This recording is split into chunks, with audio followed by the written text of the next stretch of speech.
Le comte de Monte Cristo, partie 9. Chapitre 24. Éblouissement. Le soleil était arrivé au tiers de sa course à peu près, et ses rayons de mai donnaient, chauds et vivants, sur ces rochers qui eux-mêmes semblaient sensibles à sa chaleur.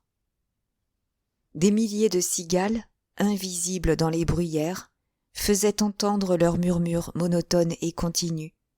Les feuilles des myrtes et des oliviers s'agitaient, frissonnantes, et rendaient un bruit presque métallique. À chaque pas que faisait Edmond sur le granit échauffé, il faisait fuir des lézards qui semblaient des émeraudes. On voyait bondir au loin, sur les talus inclinés, les chèvres sauvages qui parfois y attirent les chasseurs. En un mot, l'île était habitée, vivante, animée, et cependant Edmond s'y sentait seul sous la main de Dieu. Il éprouvait je ne sais quelle émotion assez semblable à de la crainte. C'était cette défiance du grand jour qui fait supposer, même dans le désert, que des yeux inquisiteurs sont ouverts sur nous. Ce sentiment fut si fort qu'au moment de se mettre à la besogne, Edmond s'arrêta, déposa sa pioche, reprit son fusil, gravit une dernière fois le roc le plus élevé de l'île, et de là jeta un vaste regard sur tout ce qui l'entourait. Mais, nous devons le dire, ce qui attira son attention, ce ne fut ni cette Corse poétique dont il pouvait distinguer jusqu'aux maisons, ni cette Sardaigne presque inconnue qui lui fait suite, ni l'île d'Elbe aux souvenirs gigantesques, ni enfin cette ligne imperceptible qui s'étendait à l'horizon et qui, à l'œil exercé du marin, révélait Gênes, la superbe, et Livourne, la commerçante.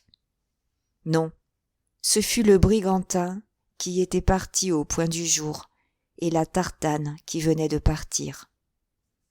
Le premier était sur le point de disparaître au détroit de Bonifacio. L'autre, suivant la route opposée, côtoyait la Corse, qu'elle s'apprêtait à doubler. Cette vue rassura Edmond. Il ramena alors les yeux sur les objets qui l'entouraient plus immédiatement. Il se vit sur le point le plus élevé de l'île, conique, grêle statue de cet immense piédestal. Au-dessous de lui, pas un homme. Autour de lui, pas une barque. Rien que la mer azurée qui venait battre la base de l'île et que ce choc éternel bordait d'une frange d'argent. Alors il descendit d'une marche rapide, mais cependant pleine de prudence. Il craignait fort, en un pareil moment, un accident semblable à celui qu'il avait si heureusement simulé. Dantès, comme nous l'avons dit, avait repris le contre-pied des entailles laissées sur les rochers et il avait vu que cette ligne conduisait à une espèce de petite crique cachée comme un bain de nymphes antiques. Cette crique était assez large à son ouverture et assez profonde à son centre pour qu'un petit bâtiment du genre des spéronards pût y entrer et y demeurer caché. Alors, en suivant le fil des inductions, ce fil qu'aux mains de l'abbé Faria il avait vu guider l'esprit d'une façon si ingénieuse dans le dédale des probabilités, il songea que le cardinal Spada, dans son intérêt à ne pas être vu, avait abordé à cette crique, y avait caché son petit bâtiment, avait suivi la ligne indiquée par des entailles et avait, à l'extrémité de cette ligne, enfoui son trésor. C'était cette supposition qui avait ramené Dantès près du rocher circulaire. Seulement, cette chose inquiétait Edmond et bouleversait toutes les idées qu'il avait en dynamique. Comment avait-on pu, sans employer des forces considérables, hisser ce rocher, qui pesait peut-être 5 ou 6 milliers, sur l'espèce de base où il reposait? Tout à coup, une idée vint à Dantès. Au lieu de le faire monter, se dit-il, on l'aura fait descendre. Et lui-même s'élança au-dessus du rocher afin de chercher la place de sa base première. En effet, bientôt il vit qu'une pente légère avait été pratiquée. Le rocher avait glissé sur sa base et était venu s'arrêter à l'endroit. Un autre rocher, gros comme une pierre de taille ordinaire, lui avait servi de cale. Des pierres et des cailloux avaient été soigneusement rajustés pour faire disparaître toute solution de continuité. Cette espèce de petit ouvrage en maçonnerie avait été recouvert de terre végétale. L'herbe y avait poussé, la mousse s'y était étendue, quelques semences de myrte et de lentisques s'y étaient arrêtées, et le vieux rocher semblait soudé au sol. Dantès enleva avec précaution la terre, et reconnut, ou crut reconnaître, tout cet ingénieux artifice. Alors il se mit à attaquer avec sa pioche cette muraille intermédiaire cimentée par le temps. Après un travail de 10 minutes, la muraille céda et un trou à y fourrer le bras fut ouvert. Dantès alla couper l'olivier le plus fort qu'il put trouver, le dégarnit de ses branches, l'introduisit dans le trou et en fit un levier. Mais le roc était à la fois trop lourd et calé trop solidement par le rocher inférieur, pour qu'une force humaine, fût-ce celle d'Hercule lui-même, pût l'ébranler. Dantès réfléchit alors que c'était cette cale elle-même qu'il fallait attaquer. Mais par quel moyen? Dantès jeta les yeux autour de lui, comme font les hommes embarrassés, et son regard tomba sur une corne de mouflon pleine de poudre que lui avait laissée son ami Jacopo. Il sourit. L'invention infernale allait faire son œuvre. À l'aide de sa pioche, Dantès creusa, entre le rocher supérieur et celui sur lequel il était posé, un conduit de mine comme ont l'habitude de faire les pionniers lorsqu'ils veulent épargner au bras de l'homme une trop grande fatigue. Puis il le bourra de poudre. Puis, effilant son mouchoir et le roulant dans le salpêtre, il en fit une mèche. Le feu mis à cette mèche, Dantès s'éloigna. L'explosion ne se fit pas attendre. Le rocher supérieur fut en un instant soulevé par l'incalculable force. Le rocher inférieur vola en éclats.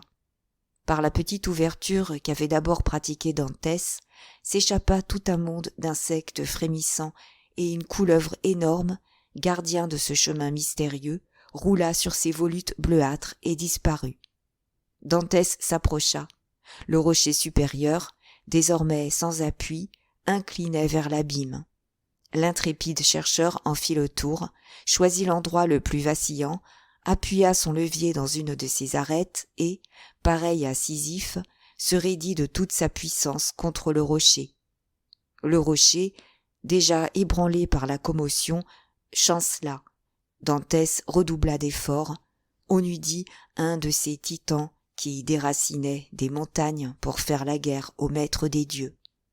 Enfin, le rocher céda, roula, bondit, se précipita et disparut, s'engloutissant dans la mer. Il laissait découverte une place circulaire et mettait au jour un anneau de fer scellé au milieu d'une dalle de forme carrée. Dantès poussa un cri de joie et d'étonnement. Jamais plus magnifique résultat n'avait couronné une première tentative. Il voulut continuer, mais ses jambes tremblaient si fort, mais son cœur battait si violemment, mais un nuage si brûlant passait devant ses yeux qu'il fut forcé de s'arrêter. Ce moment d'hésitation eut la durée de l'éclair. Edmond passa son levier dans l'anneau, leva vigoureusement, et la dalle descellée s'ouvrit, découvrant la pente rapide d'une sorte d'escalier qui allait s'enfonçant dans l'ombre d'une grotte de plus en plus obscure. Un autre se fût précipité, eût poussé des exclamations de joie. Dantès s'arrêta, pâlit, douta. « Voyons, se dit-il, soyons hommes. Accoutumés à l'adversité, ne nous laissons pas abattre par une déception. Ou sans cela, ce serait donc pour rien que j'aurais souffert.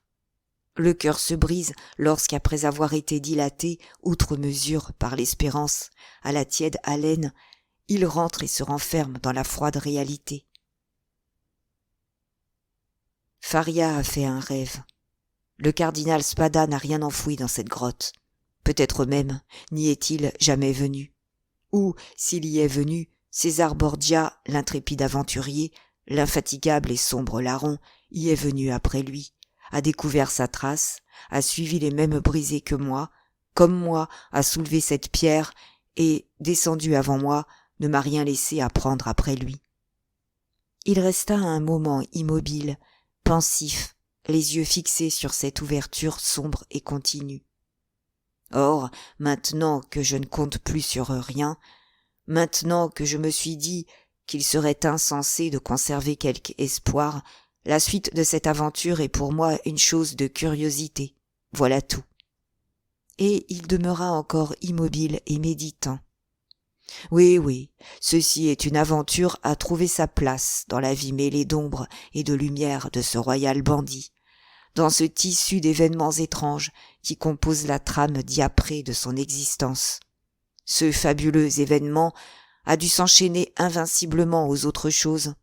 Oui, Borgia est venu quelque nuit ici, un flambeau d'une main, une épée de l'autre, tandis qu'à 20 pas de lui, au pied de cette roche peut-être, se tenaient, sombres et menaçants, 2 sbires interrogeant la terre, l'air et la mer, pendant que leur maître entrait, comme je vais le faire, secouant les ténèbres de son bras redoutable et flamboyant. Oui, mais des sbires auxquels il aura livré ainsi son secret, qu'en aura fait César ? Se demanda Dantès. Ce qu'on fit, se répondit-il en souriant, des envelisseurs d'Alaric, que l'on enterra avec l'enseveli. Cependant, s'il y était venu, reprit Dantès, il eût retrouvé et pris le trésor. Borgia, l'homme qui comparait l'Italie à un artichaut et qui la mangeait feuille à feuille, Borgia savait trop bien l'emploi du temps pour avoir perdu le sien à replacer ce rocher sur sa base. Descendons. Alors il descendit, le sourire du doute sur les lèvres, en murmurant ce dernier mot de la sagesse humaine. Peut-être. Mais au lieu des ténèbres qu'il s'était attendu à trouver, au lieu d'une atmosphère opaque et viciée, Dantès ne vit qu'une douce lueur décomposée en jour bleuâtre. L'air et la lumière filtraient non seulement par l'ouverture qui venait d'être pratiquée, mais encore par des gerçures de rochers invisibles du sol extérieur, et à travers lesquels on voyait l'azur du ciel où se jouaient les branches tremblotantes des chênes verts et des ligaments épineux et rampants des ronces. Après quelques secondes de séjour dans cette grotte, dont l'atmosphère plutôt tiède qu'humide, plutôt odorante que fade, était à la température de l'île ce que la lueur bleue était au soleil, le regard de Dantès, habitué comme nous l'avons dit aux ténèbres, put sonder les angles les plus reculés de la caverne. Elle était de granit dont les facettes pailletées étincelaient comme des diamants. Hélas, se dit Edmond en souriant, voilà sans doute tous les trésors qu'aura laissés le cardinal. Et ce bon abbé, en voyant en rêve ces murs tout resplendissants, se sera entretenu dans ses riches espérances. Mais Dantès se rappela les termes du testament, qu'il savait par cœur.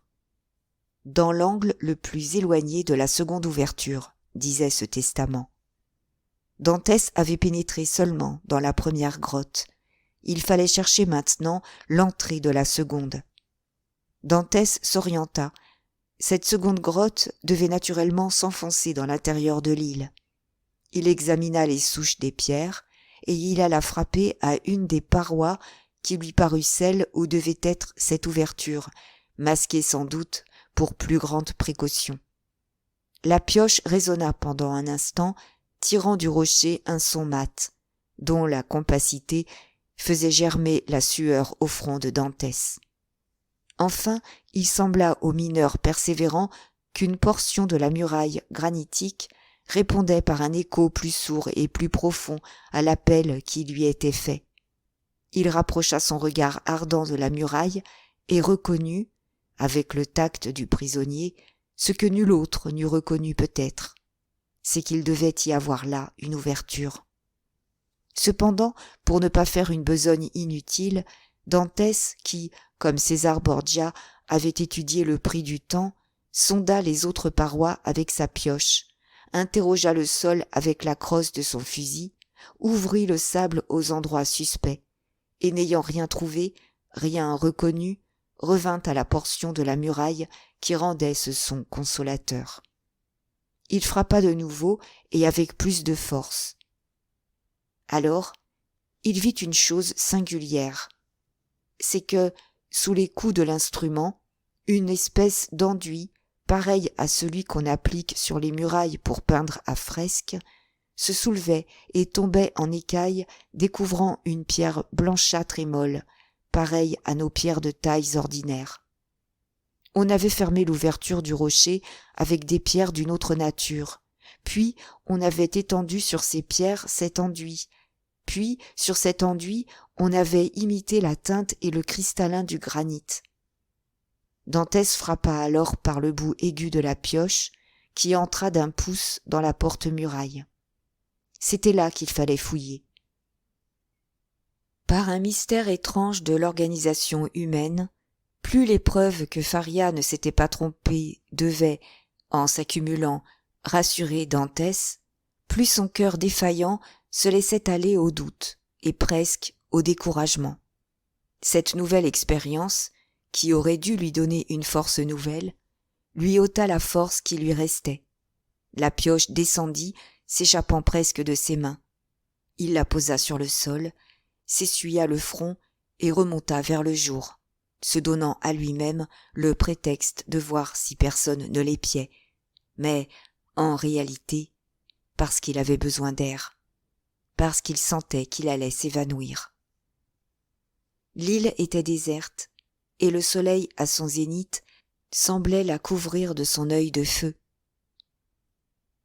Au loin, de petites barques de pêcheurs ouvraient leurs ailes sur la mer d'un bleu de saphir.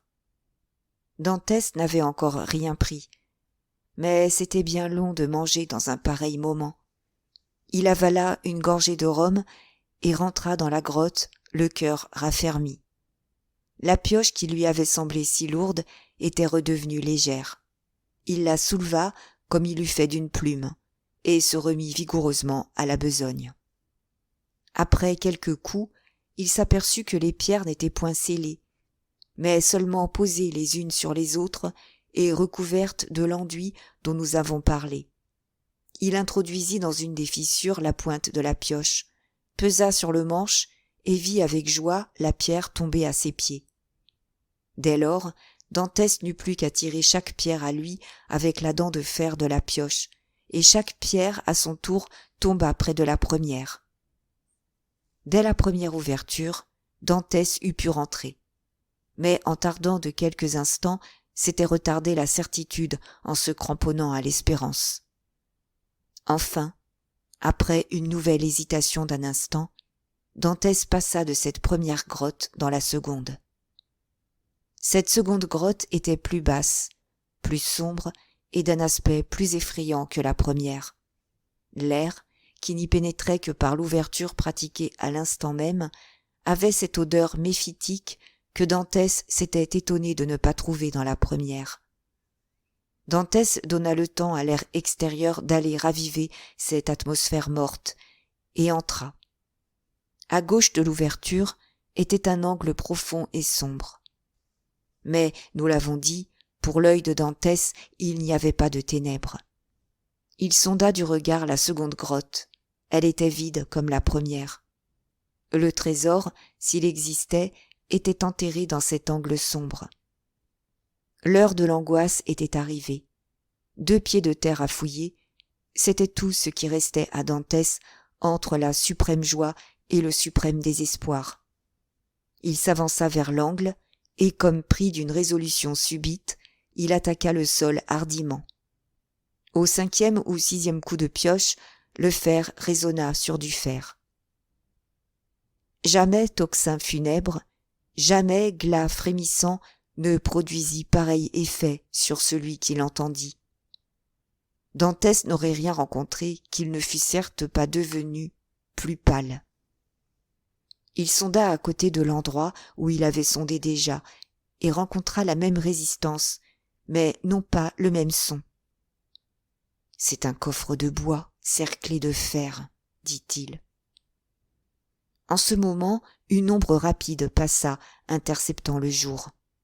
Dantès laissa tomber sa pioche, saisit son fusil, repassa par l'ouverture et s'élança vers le jour. Une chèvre sauvage avait bondi par-dessus la première entrée de la grotte et broutait à quelques pas de là.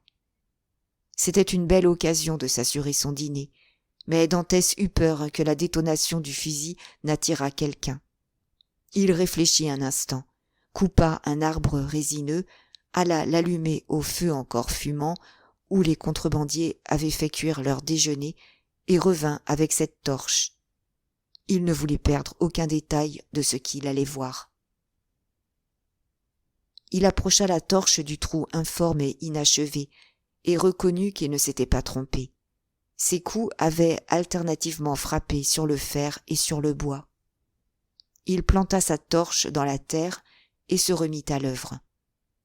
En un instant, un emplacement de 3 pieds de long sur 2 pieds de large à peu près fut déblayé, et Dantès put reconnaître un coffre de bois de chêne cerclé de fer ciselé. Au milieu du couvercle resplendissaient, sur une plaque d'argent que la terre n'avait pu ternir, les armes de la famille Spada, c'est-à-dire une épée posée en pal sur un écusson ovale, comme sont les écussons italiens, et surmontée d'un chapeau de cardinal. Dantès les reconnut facilement. L'abbé Faria les lui avait tant de fois dessinés. Dès lors, il n'y avait plus de doute. Le trésor était bien là. On n'eût pas pris tant de précautions pour remettre à cette place un coffre vide. En un instant, tous les alentours du coffre furent déblayés, et Dantès vit tour à tour apparaître la serrure du milieu, placée entre 2 cadenas, et les anses des faces latérales. Tout cela était ciselé comme on ciselait à cette époque, où l'art rendait précieux les plus vils métaux. Dantès prit le coffre par les anses et essaya de le soulever. C'était chose impossible. Dantès essaya de l'ouvrir. Serrure et cadenas étaient fermés. Les fidèles gardiens semblaient ne pas vouloir rendre leur trésor. Dantès introduisit le côté tranchant de sa pioche entre le coffre et le couvercle, pesa sur le manche de la pioche, et le couvercle, après avoir crié, éclata. Une large ouverture des ais rendit les ferrures inutiles. Elles tombèrent à leur tour, serrant encore de leurs ongles tenaces les planches entamées par leur chute, et le coffre fut découvert. Une fièvre vertigineuse s'empara de Dantès. Il saisit son fusil, l'arma et le plaça près de lui. D'abord, il ferma les yeux, comme font les enfants, pour apercevoir, dans la nuit étincelante de leur imagination, plus d'étoiles qu'ils n'en peuvent compter dans un ciel encore éclairé. Puis il les rouvrit et demeura ébloui. 3 compartiments scindaient le coffre. Dans le premier brillaient de rutilants écus d'or aux fauves reflets. Dans le second, des lingots mal polis et rangés en bon ordre, mais qui n'avaient de l'or que le poids et la valeur. Dans le troisième, enfin, à demi plein, Edmond remua à poignées les diamants, les perles, les rubis, qui, cascades étincelantes, faisaient en retombant les uns sur les autres le bruit de la grêle sur les vitres. Après avoir touché, palpé, enfoncé ses mains frémissantes dans l'or et les pierreries, Edmond se releva et prit sa course à travers les cavernes, avec la tremblante exaltation d'un homme qui touche à la folie. Il sauta sur un rocher d'où il pouvait découvrir la mer, et n'aperçut rien. Il était seul, bien seul, avec ses richesses incalculables, inouïes, fabuleuses, qui lui appartenaient. Seulement, rêvait-il, ou était-il éveillé? Faisait-il un songe fugitif, ou étreignait-il corps à corps une réalité? Il avait besoin de revoir son or, et cependant il sentait qu'il n'aurait pas la force, en ce moment, d'en soutenir la vue. Un instant, il appuya ses 2 mains sur le haut de sa tête, comme pour empêcher sa raison de s'enfuir. Puis il s'élança tout au travers de l'île, sans suivre, non pas de chemin, il n'y en a pas dans l'île de Monte Cristo, mais de lignes arrêtées, faisant fuir les chèvres sauvages et effrayant les oiseaux de mer par ses cris et ses gesticulations. Puis, par un détour, il revint, doutant encore, se précipitant de la première grotte dans la seconde, et se retrouvant en face de cette mine d'or et de diamants. Cette fois, il tomba à genoux, comprimant de ses 2 mains convulsives son cœur bondissant, et murmurant une prière intelligible pour Dieu seul. Bientôt il se sentit plus calme, et partant plus heureux, car de cette heure seulement, il commençait à croire à sa félicité. Il se mit alors à compter sa fortune. Il y avait 1000 lingots d'or de 2 à 3 livres chacun. Ensuite, il empila 25 000 écus d'or, pouvant valoir chacun 80 francs de notre monnaie actuelle, tous à l'effigie du pape Alexandre VI et de ses prédécesseurs, et il s'aperçut que le compartiment n'était qu'à moitié vide. Enfin, il mesura 10 fois la capacité de ses 2 mains en perles, en pierreries, en diamants, dont beaucoup, montés par les meilleurs orfèvres de l'époque, offraient une valeur d'exécution remarquable, même à côté de leur valeur intrinsèque. Dantès vit le jour baisser et s'éteindre peu à peu. Il craignit d'être surpris s'il restait dans la caverne, et sortit son fusil à la main.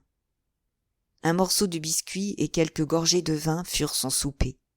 Puis il replaça la pierre, se coucha dessus, et dormit à peine quelques heures, couvrant de son corps l'entrée de la grotte. Cette nuit fut à la fois une de ces nuits délicieuses et terribles, comme cet homme aux foudroyantes émotions en avait déjà passé 2 ou 3 dans la vie. Chapitre 25. L'inconnu. Le jour vint. Dantès l'attendait depuis longtemps, les yeux ouverts. À ses premiers rayons, il se leva, monta, comme la veille, sur le rocher le plus élevé de l'île, afin d'explorer les alentours. Comme la veille, tout était désert. Edmond descendit, leva la pierre, emplit ses poches de pierreries, replaça du mieux qu'il put les planches et les ferrures du coffre, le recouvrit de terre, piétina cette terre, jeta du sable dessus, afin de rendre l'endroit fraîchement retourné pareil au reste du sol.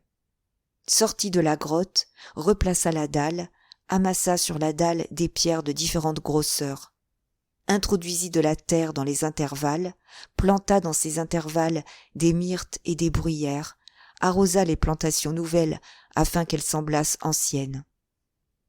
Effaça les traces de ses pas amassés autour de cet endroit et attendit avec impatience le retour de ses compagnons. En effet, il ne s'agissait plus maintenant de passer son temps à regarder cet or et ces diamants et à rester à Monte Cristo comme un dragon surveillant d'inutiles trésors. Maintenant, il fallait retourner dans la vie, parmi les hommes, et prendre dans la société le rang, l'influence et le pouvoir que donne en ce monde la richesse, la première et la plus grande des forces dont peut disposer la créature humaine. Les contrebandiers revinrent le 6e jour. Dantès reconnut de loin le port et la marche de la jeune Amélie. Il se traîna jusqu'au port comme Philoctète blessé, et lorsque ses compagnons abordèrent, il leur annonça, tout en se plaignant encore, un mieux sensible. Puis, à son tour, il écouta le récit des aventuriers. Ils avaient réussi, il est vrai. Mais à peine le chargement avait-il été déposé qu'ils avaient eu avis qu'un brick en surveillance à Toulon venait de sortir du port et se dirigeait de leur côté. Ils s'étaient alors enfuis à tire-d'aile, regrettant que Dantès, qui savait donner une vitesse si supérieure au bâtiment, ne fût point là pour le diriger. En effet, bientôt ils avaient aperçu le bâtiment chasseur. Mais, à l'aide de la nuit, et en doublant le cap Corse, il lui avait échappé. En somme, ce voyage n'avait pas été mauvais, et tous, et surtout Jacopo, regrettaient que Dantès n'en eût pas été, afin d'avoir sa part des bénéfices qu'il avait rapportés, part qui montait à 50 piastres. Edmond demeura impénétrable. Il ne sourit même pas à l'énumération des avantages qu'il eût partagés s'il eût quitté l'île. Et, comme la jeune Amélie n'était venue à Monte Cristo que pour le chercher, il se rembarqua le soir même et suivit le patron à Livourne. À Livourne, il alla chez un juif et vendit 5000 francs chacun 4 de ses plus petits diamants. Le juif aurait pu s'informer comment un matelot se trouvait possesseur de pareils objets, mais il s'en garda bien, il gagnait 1000 francs sur chacun. Le lendemain, il acheta une barque toute neuve qu'il donna à Jacopo, en ajoutant à ce don 100 piastres afin qu'il pût engager un équipage. Et cela à la condition que Jacopo irait à Marseille demander des nouvelles d'un vieillard nommé Louis Dantès et qui demeurait aux allées de Meillan, et d'une jeune fille qui demeurait au village des Catalans et que l'on nommait Mercédès. Ce fut à Jacopo à croire qu'il faisait un rêve.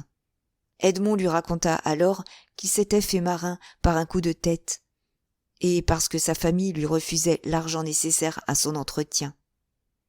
Mais qu'en arrivant à Livourne, il avait touché la succession d'un oncle qu'il avait fait son seul héritier. L'éducation élevée de Dantès donnait à ce récit une telle vraisemblance que Jacopo ne douta point un instant que son ancien compagnon ne lui eût dit la vérité. D'un autre côté, comme l'engagement d'Edmond à bord de la jeune Amélie était expiré, il prit congé du marin qui essaya d'abord de le retenir, mais qui, ayant appris comme Jacopo l'histoire de l'héritage, renonça dès lors à l'espoir de vaincre la résolution de son ancien matelot. Le lendemain, Jacopo mit à la voile pour Marseille. Il devait retrouver Edmond à Monte Cristo. Le même jour, Dantès partit sans dire où il allait, prenant congé de l'équipage de la jeune Amélie par une gratification splendide, et du patron avec la promesse de lui donner un jour ou l'autre de ses nouvelles. Dantès alla à Gênes. Au moment où il arrivait, on essayait un petit yacht commandé par un Anglais qui, ayant entendu dire que les Génois étaient les meilleurs constructeurs de la Méditerranée, avait voulu avoir un yacht construit à Gênes. L'Anglais avait fait prix à 40 000 francs. Dantès en offrit 60 000, à la condition que le bâtiment lui serait livré le jour même. L'Anglais était allé faire un tour en Suisse en attendant que son bâtiment fût achevé. Il ne devait revenir que dans 3 semaines ou 1 mois. Le constructeur pensa qu'il aurait le temps d'en remettre un autre sur le chantier. Dantès emmena le constructeur chez un juif, passa avec lui dans l'arrière-boutique, et le juif compta 60 000 francs au constructeur. Le constructeur offrit à Dantès ses services pour lui composer un équipage, mais Dantès le remercia en disant qu'il avait l'habitude de naviguer seul, et que la seule chose qu'il désirait était qu'on exécutât dans la cabine, à la tête du lit, une armoire à secret, dans laquelle se trouveraient 3 compartiments à secret aussi. Il donna la mesure de ces compartiments, qui furent exécutés le lendemain. 2 heures après, Dantès sortait du port de Gênes, escorté par les regards d'une foule de curieux qui voulaient voir le seigneur espagnol qui avait l'habitude de naviguer seul. Dantès s'en tira à merveille.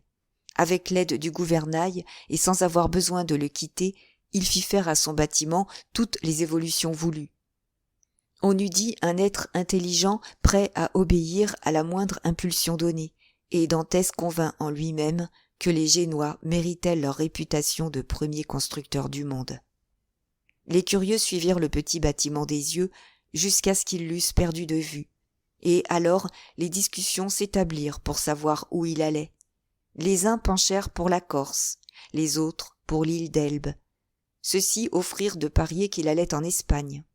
Ceux-là soutinrent qu'il allait en Afrique. Nul ne pensa à nommer l'île de Monte Cristo.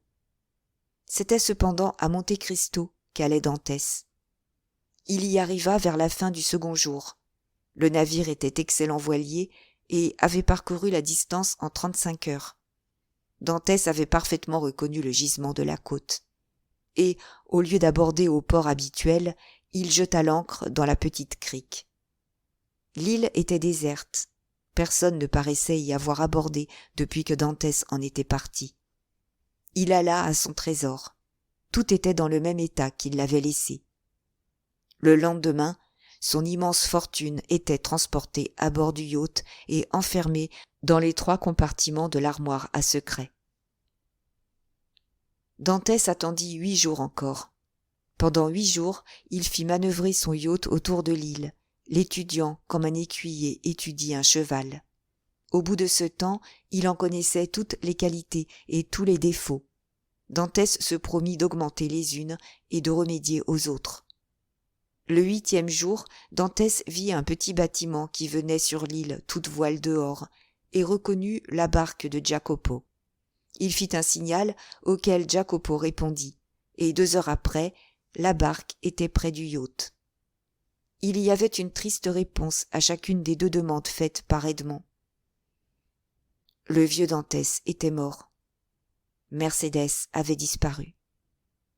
Edmond écouta ces 2 nouvelles d'un visage calme, mais aussitôt il descendit à terre, en défendant que personne l'y suivît. 2 heures après, il revint.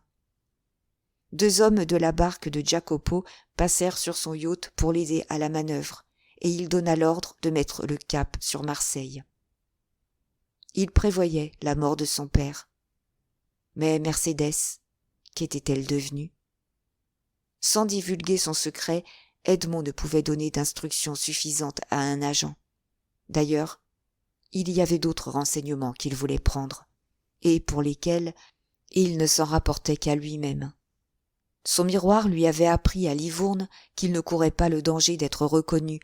D'ailleurs, il avait maintenant à sa disposition tous les moyens de se déguiser. Un matin donc, le yacht, suivi de la petite barque, entra bravement dans le port de Marseille et s'arrêta juste en face de l'endroit où, ce soir de fatale mémoire, on l'avait embarqué pour le château d'If. Ce ne fut pas sans un certain frémissement que, dans le canot, Dantès vit venir à lui un gendarme. Mais Dantès, avec cette assurance parfaite qu'il avait acquise, lui présenta un passeport anglais qu'il avait acheté à Livourne. Et moyennant ce laissez-passer étranger, beaucoup plus respecté en France que le nôtre, il descendit sans difficulté à terre. La première chose qu'aperçut Dantès, en mettant le pied sur la canebière, fut un des matelots du Pharaon. Cet homme avait servi sous ses ordres, et se trouvait là comme un moyen de rassurer Dantès sur les changements qui s'étaient faits en lui. Il alla droit à cet homme, et lui fit plusieurs questions auxquelles celui-ci répondit sans même laisser soupçonner, ni par ses paroles, ni par sa physionomie, qu'il se rappela avoir jamais vu celui qui lui adressait la parole. Dantès donna au matelot une pièce de monnaie pour le remercier de ses renseignements. Un instant après, il entendit le brave homme qui courait après lui. Dantès se retourna. « Pardon, monsieur, dit le matelot, mais vous vous êtes trompé sans doute. Vous avez cru me donner une pièce de 40 sous, et vous m'avez donné un double Napoléon. » « En effet, mon ami, dit Dantès, je m'étais trompé. Mais, comme votre honnêteté mérite une récompense, en voici un second que je vous prie d'accepter pour boire à ma santé avec vos camarades. » Le matelot regarda Edmond avec tant d'étonnement qu'il ne songea même pas à le remercier. Et il le regarda s'éloigner en disant « C'est quelque nabab qui arrive de l'Inde. » Dantès continua son chemin. Chaque pas qu'il faisait oppressait son cœur d'une émotion nouvelle. Tous ses souvenirs d'enfance, souvenirs indélébiles, éternellement présents à la pensée, étaient là, se dressant à chaque coin de place, à chaque angle de rue, à chaque borne de carrefour. En arrivant au bout de la rue de Noailles, et en apercevant les allées de Meilhan, il sentit ses genoux qui fléchissaient, et il faillit tomber sous les roues d'une voiture. Enfin, il arriva jusqu'à la maison qu'avait habitée son père. Les aristoloches et les capucines avaient disparu de la mansarde, où autrefois la main du bonhomme les treillageait avec tant de soin. Il s'appuya contre un arbre, et resta quelque temps pensif, regardant les derniers étages de cette pauvre petite maison. Enfin, il s'avança vers la porte, en franchit le seuil, demanda s'il n'y avait pas un logement vacant, et, quoiqu'il fût occupé, insista si longtemps pour visiter celui du 5e que la concierge monta et demanda, de la part d'un étranger, aux personnes qui l'habitaient, la permission de voir les 2 pièces dont il était composé. Les personnes qui habitaient ce petit logement étaient un jeune homme et une jeune femme qui venaient de se marier depuis 8 jours seulement. En voyant ces 2 jeunes gens, Dantès poussa un profond soupir. Au reste, rien ne rappelait plus à Dantès l'appartement de son père. Ce n'était plus le même papier. Tous les vieux meubles, ses amis d'enfance d'Edmond, présents à son souvenir dans tous leurs détails, avaient disparu. Les murailles seules étaient les mêmes. Dantès se tourna du côté du lit. Il était là à la même place que celui de l'ancien locataire. Malgré lui, les yeux d'Edmond se mouillèrent de larmes. C'était à cette place que le vieillard avait dû expirer en nommant son fils. Les 2 jeunes gens regardaient avec étonnement cet homme au front sévère, sur les joues duquel coulaient 2 grosses larmes sans que son visage sourcillât. Mais, comme toute douleur porte avec elle sa religion, les jeunes gens ne firent aucune question à l'inconnu. Seulement, ils se retirèrent en arrière pour le laisser pleurer tout à son aise. Et quand il se retira, ils l'accompagnèrent, en lui disant qu'il pouvait revenir quand il voudrait et que leur pauvre maison lui serait toujours hospitalière. En passant à l'étage au-dessous, Edmond s'arrêta devant une autre porte et demanda si c'était toujours le tailleur Caderousse qui demeurait là. Mais le concierge lui répondit que l'homme dont il parlait avait fait de mauvaises affaires et tenait maintenant une petite auberge sur la route de Bellegarde à Beaucaire. Dantès descendit, demanda l'adresse du propriétaire de la maison des allées de Meilhan, se rendit chez lui, se fit annoncer sous le nom de Lord Wilmore, c'était le nom et le titre qui étaient portés sur son passeport, et lui acheta cette petite maison pour la somme de 25 000 francs. C'était 10 000 francs au moins de plus qu'elle ne valait. Mais Dantès, s'il la lui eût faite 1 demi-million, l'eût payé ce prix. Le jour même, les jeunes gens du 5e étage furent prévenus par le notaire qui avait fait le contrat que le nouveau propriétaire leur donnait le choix d'un appartement dans toute la maison, sans augmenter en aucune façon leur loyer, à la condition qu'ils lui céderaient les 2 chambres qu'ils occupaient. Cet événement étrange occupa pendant plus de 8 jours tous les habitués des allées de Meilhan et fit faire 1000 conjectures, dont pas une ne se trouva être exacte.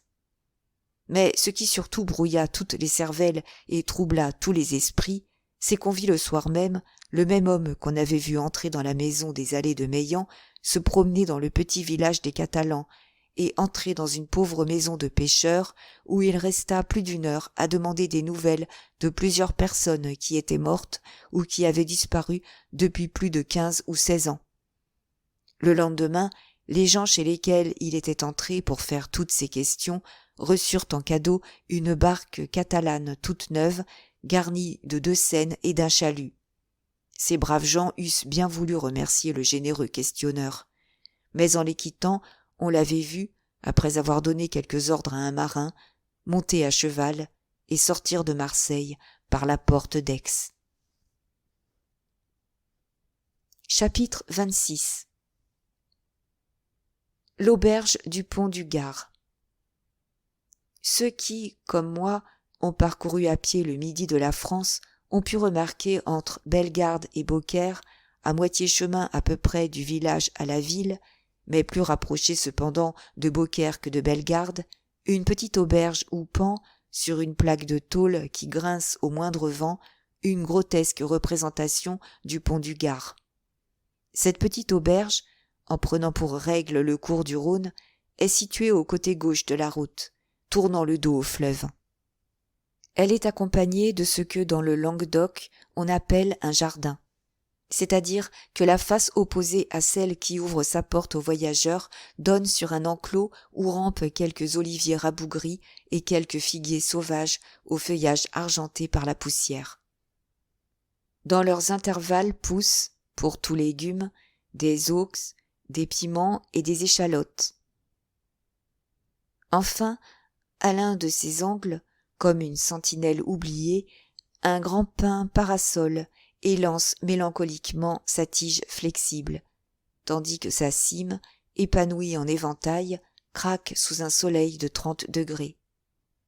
Tous ces arbres, grands ou petits, se courbent inclinés naturellement dans la direction où passe le Mistral, l'un des 3 fléaux de la Provence. Les 2 autres, comme on sait ou comme on ne sait pas, étant la Durance et le Parlement. Ça et là, dans la plaine environnante, qui ressemble à un grand lac de poussière, végètent quelques tiges de froment que les horticulteurs du pays élèvent sans doute par curiosité, et dont chacune sert de perchoir à une cigale qui poursuit de son chant aigre et monotone les voyageurs égarés dans cette Thébaïde. Depuis 7 ou 8 ans, à peu près, cette petite auberge était tenue par un homme et une femme ayant pour tout domestique une fille de chambre appelée Trinette et un garçon d'écurie répondant au nom de Paco. Double coopération qui, au reste, suffisait largement aux besoins du service, depuis qu'un canal creusé de Beaucaire à Aigues-Mortes avait fait succéder victorieusement les bateaux au roulage accéléré et le coche à la diligence. Ce canal, comme pour rendre plus vifs encore les regrets du malheureux aubergiste qui le ruinait, passait entre le Rhône qui l'alimente et la route qui l'épuise, à 100 pas à peu près de l'auberge dont nous venons de donner une courte mais fidèle description. L'hôtelier qui tenait cette petite auberge pouvait être un homme de 40 à 45 ans, grand, sec et nerveux, véritable type méridional, avec ses yeux enfoncés et brillants, son nez en bec d'aigle et ses dents blanches comme celles d'un animal carnassier. Ses cheveux, qui semblaient, malgré les premiers souffles de l'âge, ne pouvoir se décider à blanchir, étaient, ainsi que sa barbe, qu'il portait en collier, épais, crépus et à peine parsemés de quelques poils blancs. Son teint, hâlé naturellement, s'était encore couvert d'une nouvelle couche de bistre par l'habitude que le pauvre diable avait prise de se tenir depuis le matin jusqu'au soir sur le seuil de sa porte, pour voir si, soit à pied, soit en voiture, il ne lui arrivait pas quelque pratique. Attente presque toujours déçue, et pendant laquelle il n'opposait à l'ardeur dévorante du soleil d'autres préservatifs pour son visage qu'un mouchoir rouge noué sur sa tête, à la manière des muletiers espagnols. Cet homme, c'était notre ancienne connaissance, Gaspard Caderousse. Sa femme, au contraire, qui, de son nom de fille, s'appelait Madeleine Radel, était une femme pâle, maigre et maladive. Née aux environs d'Arles, elle avait, tout en conservant les traces primitives de la beauté traditionnelle de ses compatriotes, vu son visage se délabrer lentement dans l'accès presque continuel d'une de ces fièvres sourdes si communes parmi les populations voisines des étangs d'Aigues-Mortes et des marais de la Camargue. Elle se tenait donc presque toujours assise et grelottante au fond de sa chambre située au premier, soit étendue dans un fauteuil, soit appuyée contre son lit, tandis que son mari montait à la porte sa faction habituelle. Faction qu'il prolongeait d'autant plus volontiers que chaque fois qu'il se retrouvait avec son aigre moitié, celle-ci le poursuivait de ses plaintes éternelles contre le sort, plaintes auxquelles son mari ne répondait d'habitude que par ces paroles philosophiques. « Tais-toi, la carconte. C'est Dieu qui le veut comme cela. » Ce sobriquet venait de ce que Madeleine Radel était née dans le village de la Carconte, situé entre Salon et Lambesc. Or, suivant une habitude du pays, qui veut que l'on désigne presque toujours les gens par un surnom au lieu de les désigner par un nom, son mari avait substitué cette appellation à celle de Madeleine, trop douce et trop euphonique, peut-être, pour son rude langage. Cependant, malgré cette prétendue résignation au décret de la Providence, que l'on n'aille pas croire que notre aubergiste ne sentit pas profondément l'état de misère où l'avait réduit ce misérable canal de Beaucaire, et qu'il fut invulnérable aux plaintes incessantes dont sa femme le poursuivait. C'était, comme tous les méridionaux, un homme sobre, et sans de grands besoins, mais vaniteux pour les choses extérieures. Aussi, au temps de sa prospérité, il ne laissait passer ni une ferrade, ni une procession de la Tarasque sans s'y montrer avec la Carconte.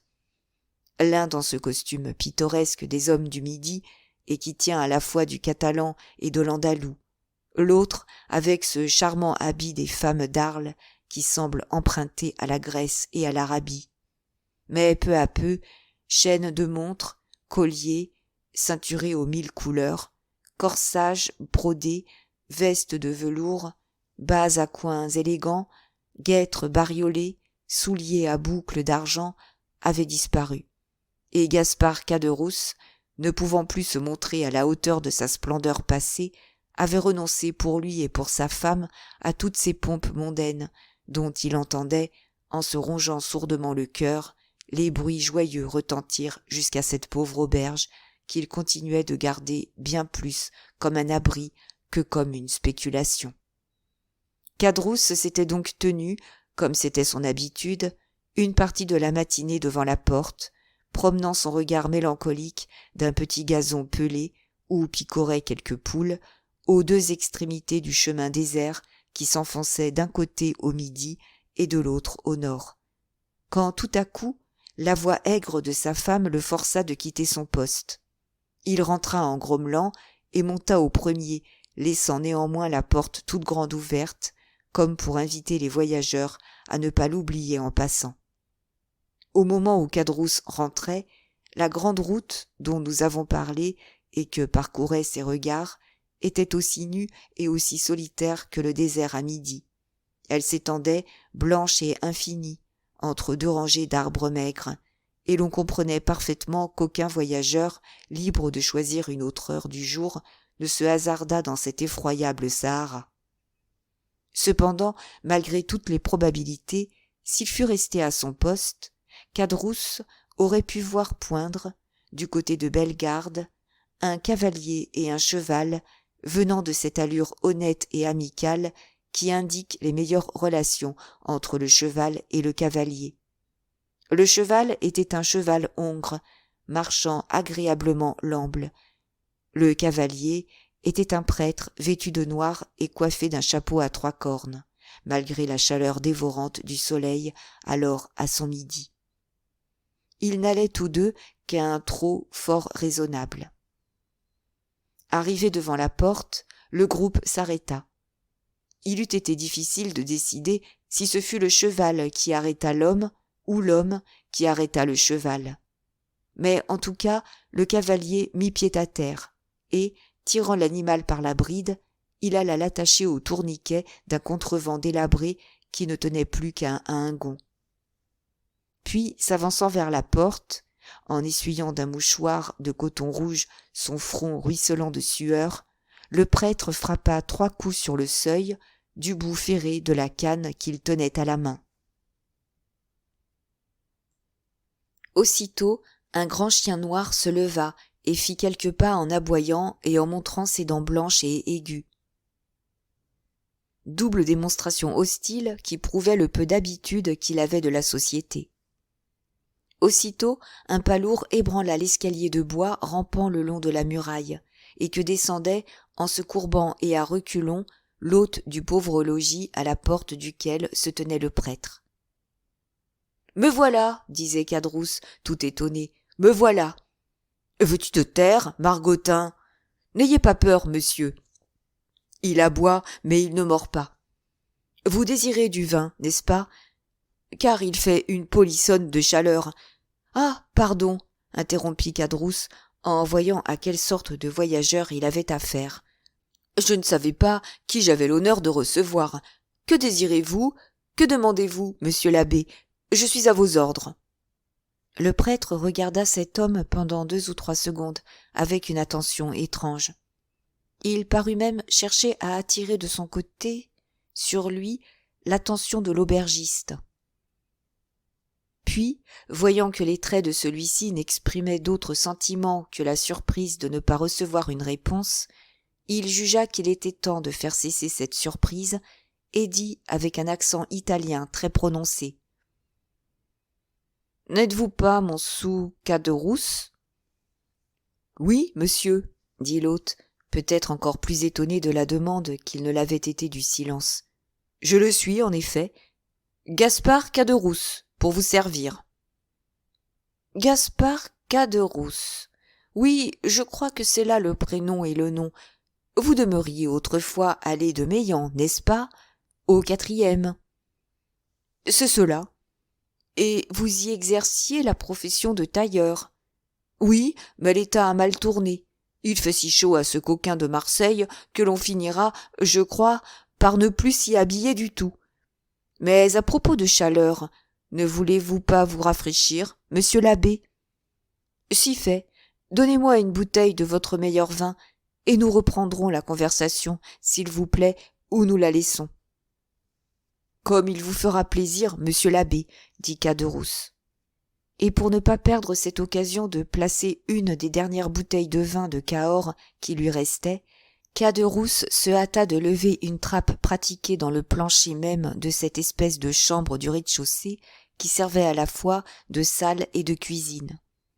Lorsqu'au bout de 5 minutes il reparut, il trouva l'abbé assis sur un escabeau, le coude appuyé à une table longue, tandis que Margottin, qui paraissait avoir fait sa paix avec lui en entendant que, contre l'habitude, ce voyageur singulier allait prendre quelque chose, allongeait sur sa cuisse son cou décharné et son œil langoureux. « Vous êtes seul ?» demanda l'abbé à son hôte, tandis que celui-ci posait devant lui la bouteille et un verre.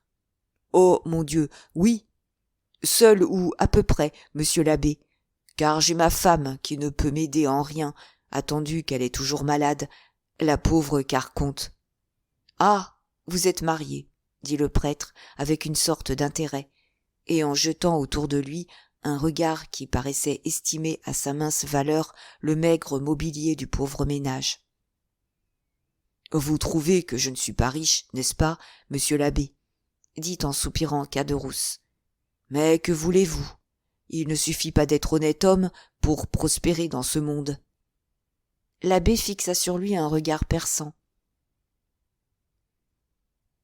« Oui, honnête homme, de cela je puis me vanter, monsieur, » dit l'hôte, en soutenant le regard de l'abbé, une main sur sa poitrine et en hochant la tête du haut en bas.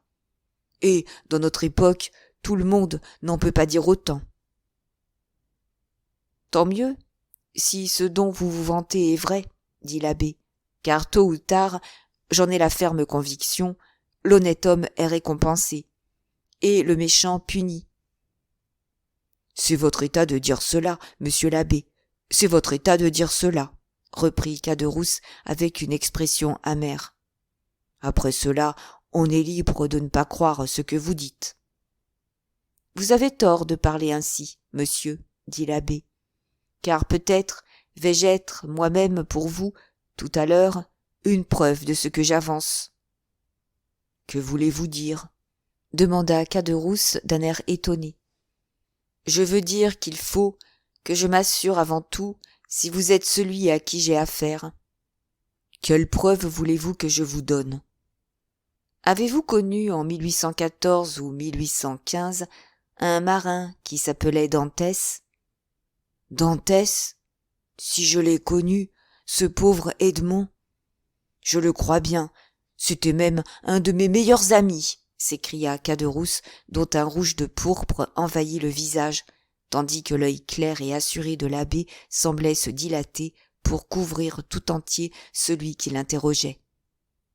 « Oui, je crois en effet qu'il s'appelait Edmond. » « S'il s'appelait Edmond le Petit, je le crois bien, aussi vrai que je m'appelle, moi, Gaspard Caderousse. Et qu'est-il devenu, monsieur, ce pauvre Edmond ? » continua l'aubergiste. « L'auriez-vous connu ? Vit-il encore ? Est-il libre ? Est-il heureux ? » « Il est mort, prisonnier, plus désespéré et plus misérable que les forçats qui traînent leurs boulets au bagne de Toulon. » Une pâleur mortelle succéda sur le visage de Caderousse à la rougeur qui s'en était d'abord emparée. Il se retourna, et l'abbé lui vit essuyer une larme avec un coin du mouchoir rouge qui lui servait de coiffure. « pauvre petit, murmura Caderousse.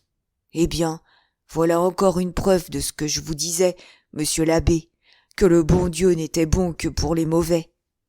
Ah, continua Caderousse, avec ce langage coloré des gens du Midi, le monde va de mal en pis, qu'il tombe donc du ciel 2 jours de poudre et 1 heure de feu, et que tout soit dit.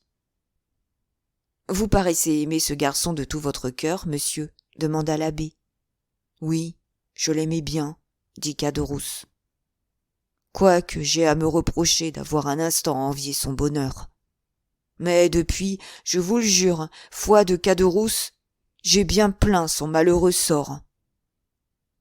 Il se fit un instant de silence, pendant lequel le regard fixe de l'abbé ne cessa point un instant d'interroger la physionomie mobile de l'aubergiste. « Et vous l'avez connu, le pauvre petit ?» continua Caderousse. « J'ai été appelé à son lit de mort pour lui offrir les derniers secours de la religion, » répondit l'abbé. « Et de quoi est-il mort ?» demanda Caderousse d'une voix étranglée. « Et de quoi meurt-on en prison quand on y meurt à 30 ans, si ce n'est de la prison elle-même ?» Caderousse essuya la sueur qui coulait de son front. « Ce qu'il y a d'étrange dans tout cela, reprit l'abbé, c'est que Dantès, à son lit de mort, sur le Christ dont il baisait les pieds, m'a toujours juré qu'il ignorait la véritable cause de sa captivité. »« C'est vrai, murmura Caderousse. Il ne pouvait pas le savoir. Non, monsieur l'abbé, il ne mentait pas, le pauvre petit. C'est ce qui fait qu'il m'a chargé d'éclaircir son malheur, qu'il n'avait jamais pu éclaircir lui-même, et de réhabiliter sa mémoire, si cette mémoire avait reçu quelque souillure. » Et le regard de l'abbé, devenant de plus en plus fixe, dévora l'expression presque sombre qui apparut sur le visage de Caderousse. « Un riche Anglais, continua l'abbé, son compagnon d'infortune, et qui sortit de prison, à la seconde Restauration, était possesseur d'un diamant d'une grande valeur. En sortant de prison, il voulut laisser à Dantès qui, dans une maladie qu'il avait faite, l'avait soigné comme un frère, un témoignage de sa reconnaissance en lui laissant ce diamant. Dantès, au lieu de s'en servir pour séduire ses geôliers, qui d'ailleurs pouvaient le prendre et le trahir après, le conserva toujours précieusement pour le cas où il sortirait de prison. Car s'il sortait de prison, sa fortune était assurée par la vente seule de ce diamant. « C'était donc, comme vous le dites, demanda Caderousse avec des yeux ardents, un diamant d'une grande valeur ? » « Tout est relatif, reprit l'abbé, d'une grande valeur pour Edmond. Ce diamant était estimé 50 000 francs. 50 000 francs dit Caderousse. Mais il était donc gros comme une noix. Non, pas tout à fait, dit l'abbé. Mais vous allez en juger vous-même, car je l'ai sur moi. Caderousse sembla chercher sous les vêtements de l'abbé le dépôt dont il parlait. L'abbé tira de sa poche une petite boîte de chagrin noir, l'ouvrit et fit briller aux yeux éblouis de Caderousse l'étincelante merveille montée sur une bague d'un admirable travail. « Et cela vaut 50 000 francs ?»« Sans la monture, qui est elle-même d'un certain prix, » dit l'abbé. Et il referma l'écrin et remit dans sa poche le diamant qui continuait d'étinceler au fond de la pensée de Caderousse. « Mais comment vous trouvez-vous avoir ce diamant en votre possession, monsieur l'abbé ?» demanda Caderousse. « Edmond vous a donc fait son héritier ?»« Non, mais son exécuteur testamentaire. J'avais 3 bons amis et une fiancée, m'a-t-il dit. Tous 4, j'en suis sûr, me regrettent amèrement. L'un de ses bons amis s'appelait Caderousse. » Caderousse frémit. L'autre, continua l'abbé sans paraître s'apercevoir de l'émotion de Caderousse. L'autre s'appelait Danglars. Le 3e, a-t-il ajouté, bien que mon rival, m'aimait aussi. Un sourire diabolique éclaira les traits de Caderousse, qui fit un mouvement pour interrompre l'abbé. « Attendez, dit l'abbé, laisse-moi finir. Et si vous avez quelque observation à me faire, vous me la ferez tout à l'heure. L'autre, bien que mon rival, m'aimait aussi, et s'appelait Fernand. Quant à ma fiancée, son nom était... Je ne me rappelle plus le nom de la fiancée, dit l'abbé. Mercédès, dit Caderousse. Ah oui, c'est cela, reprit l'abbé avec un soupir étouffé. Mercédès. Eh bien, demanda Caderousse. Donnez-moi une carafe d'eau, dit l'abbé. Caderousse s'empressa d'obéir. L'abbé remplit le verre et but quelques gorgées. Où en étions-nous ? Demanda-t-il en posant son verre sur la table. La fiancée s'appelait Mercédès. Oui, c'est cela. Vous irez à Marseille. C'est toujours Dantès qui parle, comprenez-vous. Parfaitement. Vous vendrez ce diamant, vous ferez 5 parts et vous les partagerez entre ces bons amis, les seuls êtres qui m'aient aimé sur la terre. Comment 5 parts ? Dit Caderousse. Vous ne m'avez nommé que 4 personnes. Parce que la 5e est morte. À ce qu'on m'a dit, la 5e était le père de Dantès. Hélas, oui, dit Caderousse, ému par les passions qui s'entrechoquaient en lui. Hélas, oui, le pauvre homme, il est mort. J'ai appris cet événement à Marseille, répondit l'abbé en faisant un effort pour paraître indifférent. Mais il y a si longtemps que cette mort est arrivée que je n'ai pu recueillir aucun détail. Sauriez-vous quelque chose de la fin de ce vieillard, vous ? Eh, dit Caderousse, qui peut savoir cela mieux que moi ? Je demeurais porte à porte avec le bonhomme. Eh mon Dieu, oui, 1 an à peine après la disparition de son fils, il mourut, le pauvre vieillard. Mais de quoi mourut-il ? Les médecins ont nommé sa maladie. Une gastro-entérite, je crois. Ceux qui le connaissaient ont dit qu'il était mort de douleur. Et moi qui l'ai presque vu mourir. Je dis qu'il est mort. Caderousse s'arrêta. Mort de quoi ? Reprit avec anxiété le prêtre. Eh bien, mort de faim. De faim ? S'écria l'abbé, bondissant sur son escabeau. De faim ? Les plus vils animaux ne meurent pas de faim. Les chiens qui errent dans les rues trouvent une main compatissante qui leur jette un morceau de pain. Un homme, un chrétien, est mort de faim au milieu d'autres hommes qui se disent chrétiens comme lui ? Impossible. Oh, c'est impossible. J'ai dit ce que j'ai dit, reprit Caderousse. Et tu as tort, dit une voix dans l'escalier. De quoi te mêles-tu ? Les 2 hommes se retournèrent et virent à travers les barres de la rampe la tête maladive de Carconte. Elle s'était traînée jusque-là et écoutait la conversation, assise sur la dernière marche, la tête appuyée sur ses genoux. « De quoi te mêles-tu, toi-même, femme ?» dit Caderousse. « Monsieur demande des renseignements. Politesse veut que je les lui donne. »« Oui, mais la prudence veut que tu les refuses. Qui te dit ? Dans quelle intention on veut te faire parler, imbécile ? » « Dans une excellente, madame. Je vous en réponds, dit l'abbé. Votre mari n'a donc rien à craindre, pourvu qu'il réponde franchement. »« Rien à craindre, oui. On commence par de belles promesses, puis on se contente, après, de dire qu'on n'a rien à craindre.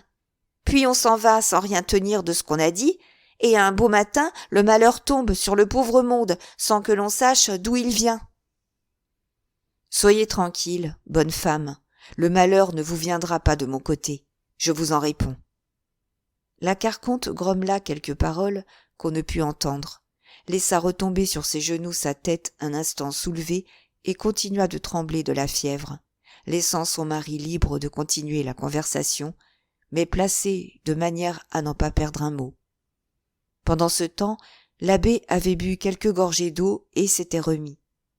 « Mais, reprit-il, ce malheureux vieillard était-il donc si abandonné de tout le monde qu'il soit mort d'une pareille mort ? Oh, monsieur, reprit Caderousse, ce n'est pas que Mercédès la Catalane, ni monsieur Morel l'aient abandonné. Mais le pauvre vieillard s'était pris d'une antipathie profonde pour Fernand, celui-là même, continua Caderousse avec un sourire ironique, que Dantès vous a dit être de ses amis. Ne l'était-il donc pas? Dit l'abbé. Gaspard, Gaspard, murmura la femme du haut de son escalier, fais attention à ce que tu vas dire. Caderousse fit un mouvement d'impatience, et sans accorder d'autre réponse à celle qui l'interrompait. Peut-on être l'ami de celui dont on convoite la femme? Répondit-il à l'abbé. Dantès, qui était un cœur d'or, appelait tous ces gens-là ses amis. Pauvre Edmond. Au fait, il vaut mieux qu'il n'ait rien su. Il aurait eu trop de peine à leur pardonner au moment de la mort. Et, quoi qu'on dise, continua Caderousse dans son langage qui ne manquait pas d'une sorte de rude poésie, j'ai encore plus peur de la malédiction des morts que de la haine des vivants. Imbécile, dit la carconte. Savez-vous donc, continua l'abbé, ce que Fernand a fait contre Dantès? Si je sais, je le crois bien. Parlez alors. Gaspard, fais ce que tu veux, tu es le maître, dit la femme, mais si tu m'en croyais, tu ne dirais rien. Cette fois, je crois que tu as raison, femme, dit Caderousse. Ainsi, vous ne voulez rien dire, reprit l'abbé. À quoi bon? Dit Caderousse. Si le petit était vivant et qu'il vint à moi pour connaître une bonne fois pour toutes ses amis et ses ennemis, je ne dis pas. Mais il est sous terre, à ce que vous m'avez dit. Il ne peut plus avoir de haine, il ne peut plus se venger. Éteignons tout cela. Vous voulez alors, dit l'abbé, que je donne à ces gens, que vous donnez pour d'indignes et faux amis, une récompense destinée à la fidélité? C'est vrai, vous avez raison, dit Caderousse. D'ailleurs, que serait pour eux maintenant le legs du pauvre Edmond? Une goutte d'eau tombant à la mer. Sans compter que ces gens-là peuvent t'écraser d'un geste, dit la femme. Comment cela? Ces gens-là sont donc devenus riches et puissants? Alors, vous ne savez pas leur histoire? Non? Racontez-la-moi. Caderousse parut réfléchir un instant. Non, en vérité, dit-il, ce serait trop long. Libre à vous de vous taire, mon ami, dit l'abbé avec l'accent de la plus profonde indifférence. Et je respecte vos scrupules. D'ailleurs, ce que vous faites là est d'un homme vraiment bon. N'en parlons donc plus. De quoi étais-je chargé? D'une simple formalité. Je vendrai donc ce diamant. Et il tira le diamant de sa poche, ouvrit les crins et le fit briller aux yeux éblouis de Caderousse. « Viens donc voir, femme, dit celui-ci d'une voix rauque. « Un diamant ?» dit la carconte, se levant et descendant d'un pas assez ferme l'escalier. « Qu'est-ce que c'est donc que ce diamant ?» N'as-tu donc pas entendu, femme dit Caderousse. C'est un diamant que le petit nous a légué, à son père d'abord, à ses 3 amis, Fernand, Danglars et moi, et à Mercédès, sa fiancée. Le diamant vaut 50 000 francs. Ah, le beau joyau, dit-elle. Le 5e de cette somme nous appartient alors, dit Caderousse. Oui, monsieur, répondit l'abbé, plus la part du père de Dantès, que je me crois autorisé à répartir sur vous 4. Et pourquoi sur nous 4 demanda la carconte. Parce que vous étiez les 4 amis d'Edmond. Les amis ne sont pas ceux qui trahissent, murmura sourdement à son tour la femme. Oui, oui, dit Caderousse, et c'est ce que je disais. C'est presque une profanation, presque un sacrilège que de récompenser la trahison, le crime, peut-être. C'est vous qui l'aurez voulu, reprit tranquillement l'abbé en remettant le diamant dans la poche de sa soutane. Maintenant, donnez-moi l'adresse des amis d'Edmond, afin que je puisse exécuter ses dernières volontés. La sueur coulait à lourdes gouttes du front de Caderousse. Il vit l'abbé se lever, se diriger vers la porte, comme pour jeter un coup d'œil d'avis à son cheval, et revenir. Caderousse et sa femme se regardaient avec une indicible expression. « Le diamant serait pour nous tout entier, » dit Caderousse. « Le crois-tu » répondit la femme. « Un homme d'église ne voudrait pas nous tromper. »« Fais comme tu voudras, » dit la femme. « Quant à moi, je ne m'en mêle pas. » Et elle reprit le chemin de l'escalier toute grelottante. Ses dents claquaient, malgré la chaleur ardente qu'il faisait. Sur la dernière marche, elle s'arrêta un instant. « Réfléchis bien, Gaspard, » dit-elle. « Je suis décidé, » dit Caderousse. La carconte rentra dans sa chambre en poussant un soupir. On entendit le plafond crier sous ses pas jusqu'à ce qu'elle eût rejoint son fauteuil où elle tomba assise lourdement. « À quoi êtes-vous décidé ?» demanda l'abbé. « À tout vous dire, » répondit celui-ci. « Je crois, en vérité, que c'est ce qu'il y a de mieux à faire, » dit le prêtre.